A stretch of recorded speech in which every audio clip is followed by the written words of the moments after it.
Hi, my name is Dr. Mary Hinckley, and I'm a reproductive endocrinologist and infertility specialist practicing in the Bay Area of California. I grew up in Nashville, Tennessee, and came out to Stanford University for my undergraduate education. I then went back to Nashville to Vanderbilt University of Medical School for my medical training. Then, once I knew I wanted to be an OBGYN and specialize in infertility, I came back out to Stanford University where I did my OBGYN residency and my fellowship in reproductive endocrinology and infertility.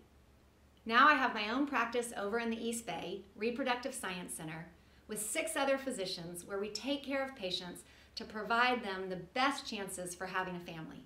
But recently, a growing population has been those women who are interested in elective egg freezing, also known as fertility preservation. These are women who are wanting to come and talk about their options for the future, but maybe not quite yet ready to have that family. So many people ask me, is this a good investment for the future? And yes, egg freezing can be. So who's it right for?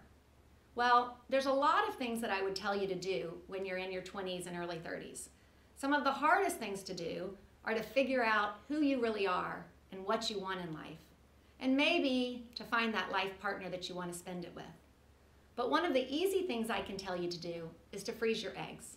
Because if you're not quite yet ready to have a family and the clock is ticking, then now might be the right time to do egg freezing. And this could be a very good investment for your future.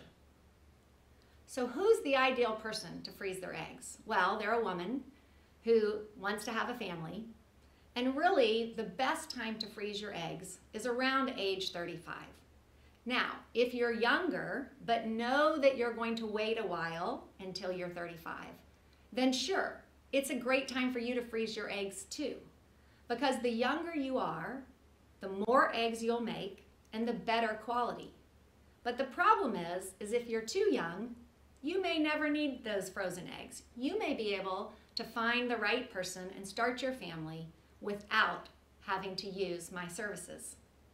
So at 35, if you still haven't started trying to build your family, then we know the chances that you might use those eggs that you've frozen is pretty high.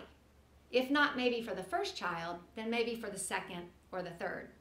And so then it could become a really good investment for you. Now, how do you do it? So this is one of the misconceptions. Many people think it's hard and very time-consuming, maybe even dangerous. But the truth is, it really isn't. It's quite simple. You come and meet with someone like me, a reproductive endocrinologist, and we'll take a really good history and we'll do an exam. We'll look at your ovaries and we'll find out from some simple blood tests and an ultrasound of your ovaries how many eggs we think you can make. Now, what's the right number? Well, it depends on your age. The younger you are, the better the eggs. The older you are, the more eggs you might need. And so, depending on how many you can make, we can talk to you and tailor your cycle to try to create the right number. If you're not able to make enough eggs in one egg freezing cycle, you can always do a second cycle or even a third. But our hope is that we catch you soon enough so that we can bank all the eggs we want in just one cycle. Now, after that first visit, when we've decided a treatment plan, we'll also go over with you the schedule of medicines and the calendar.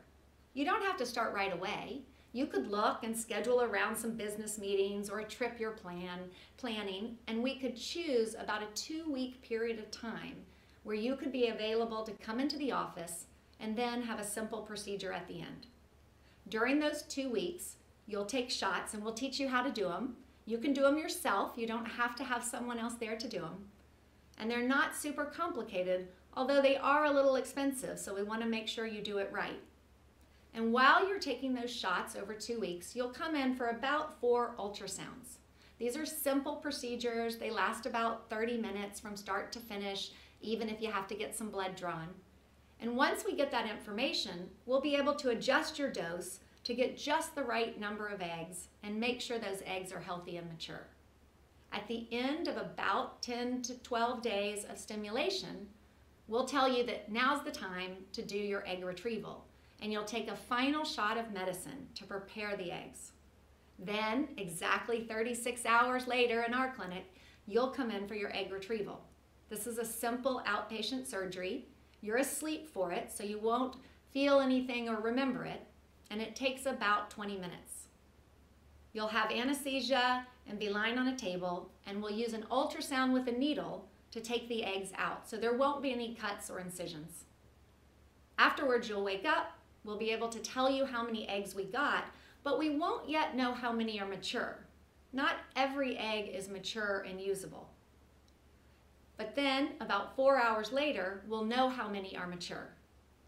Typically, that night, you'll take Tylenol or Advil. Some people don't need anything, and some people need a little stronger medication. And then you'll sleep, wake up the next day, and most people can go to work without problems. And then you're finished.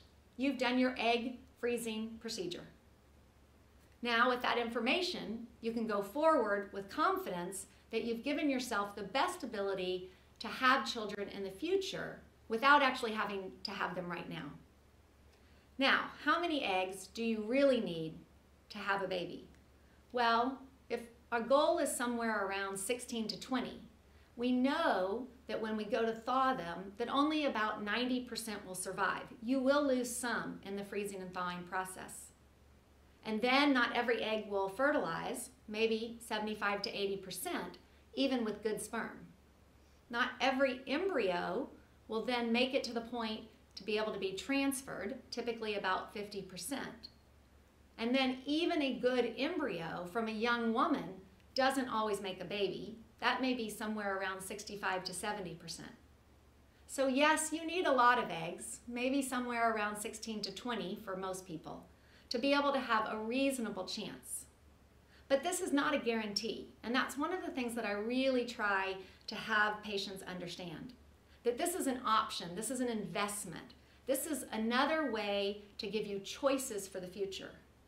But it is not a guarantee, and so you can't forget about the fact that fertility is time sensitive. And there is a point in time when you will want to come back and meet with me to be able to talk about starting to have that family. Now, there are a few risks to the procedure. There are some risks from the actual surgery, such as infection or bleeding, but these are all well below 1%. Most people can handle it without any problems, and usually will tell me afterwards that it was a lot less scary and painful than they had anticipated. Some of this is because the protocol of medicine that we choose to use at Reproductive Science Center. This includes the Lupron trigger shot. That's very important to helping you be safe through the procedure. But there are some other risks too. Some people worry about, are their babies going to be healthy after freezing eggs? And what we know so far from the data is that freezing and thawing eggs to then use in the context of IVF is not associated with any higher birth defects or problems to the children. We have actually really good data about this. It doesn't mean every baby's healthy, and you can still undergo routine screening during pregnancy, including testing and ultrasound, to make sure your baby's growing well. People are also worried about risks such as cancer or weight gain or depression from using fertility drugs. But really, these things don't happen with a short course of medicine for egg freezing. Actually, even repeated cycles are not associated with an increased incidence of cancer, and there are many good studies that show this. And so, hopefully I've explained a little bit about the egg freezing process, maybe made it not so scary for you. And then when people come and ask me, well, what should I do to help myself both professionally and personally at this time in my life in my 30s, then I can say with confidence that egg freezing is one of the best things you can do for yourself to give you choices for the future. This is much like the birth control pill in the 70s when everybody was excited about taking control of their fertility. The problem is many women were later not able to have children. So instead, this is a revolution where we're giving you back the power to take your fertility into your own hands, to be able to control it, and then choose the best time for you to have children for the future.